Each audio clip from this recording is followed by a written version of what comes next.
still Christmas, so we're here in the Christmas studio, and but not for the calendar this time. We're gonna do for once the PixelJunk series. Yeah, I've been some great couple of downloadable games on PlayStation Network. Yeah, and you love them. I know you do. Yeah, actually, to many people's surprise, I don't particularly love PixelJunk Monsters as much as I adore PixelJunk Eden, which was just one of the greatest platform games in several years, and just, you know, so basic, but still so enjoyable.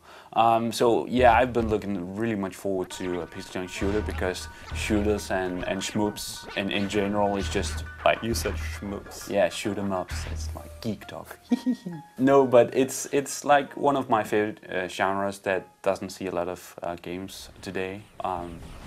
And these two combined should just make for an awesome game, and they have.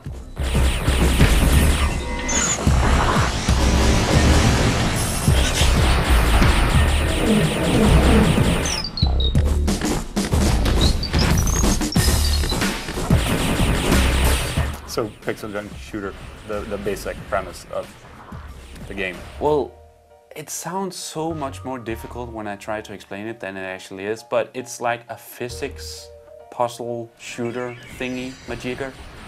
The story is that you have to, the resources of Earth have finally run out, and they have gone to several new planets to find them. And it's just like a weak story for you to go down in your little spaceship underground on this planet where apparently there's lots of lava, there's lots of gas, ice, and like this mystical magnetic oil thingy.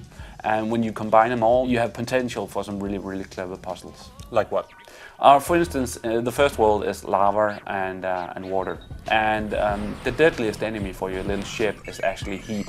So when you just use your normal shot, you don't overheat. When you use your homing missiles, you overheat. And the way to prevent overheating is diving into water. That also goes for lava, of course. But when the lava gets combined with the water, it turns into earth. Earth that can be blasted away with your little laser shot. So combine these and you have the potential to just make some really, really clever rescue missions, because on each level you have little scientists that you have to rescue to progress to the next level. And of course there's lots of little hidden gems that you have to find if you want to complete the level with 100%.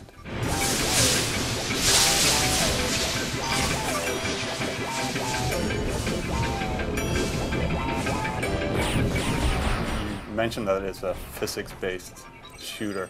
One thing that always makes my warning bells ring when talking about physics are the controls. Yeah. How are they working in a game like PixelJunk? If you just look at it, it looks like a game based on the old thrust concept, where you have like physics pulling you down to earth, but it actually isn't based around that. So it's of course controlled by dual analog sticks, and the game doesn't try to make the controls the focus of the puzzles. The focus of the puzzles are the combination of the different materials. It's very, very straightforward, and that's actually what makes it into yet another really good PixelJunk game, because even though it's not factors that you have seen combined before for use in this kind of game for puzzles, it just somehow makes sense within like the first couple of minutes. Even though, and that is the downfall of the game, it's only 3 to 4 hours long.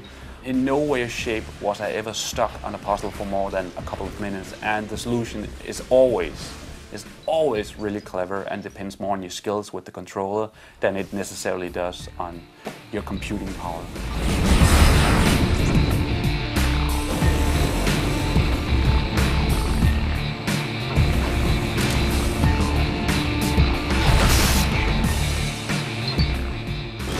So this is obviously a downloadable game that you recommend.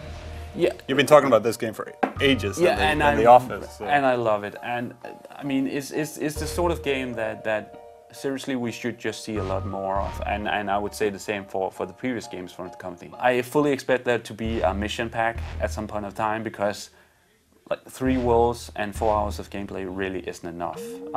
It's still a great game, but It just lacks like a couple of more hours.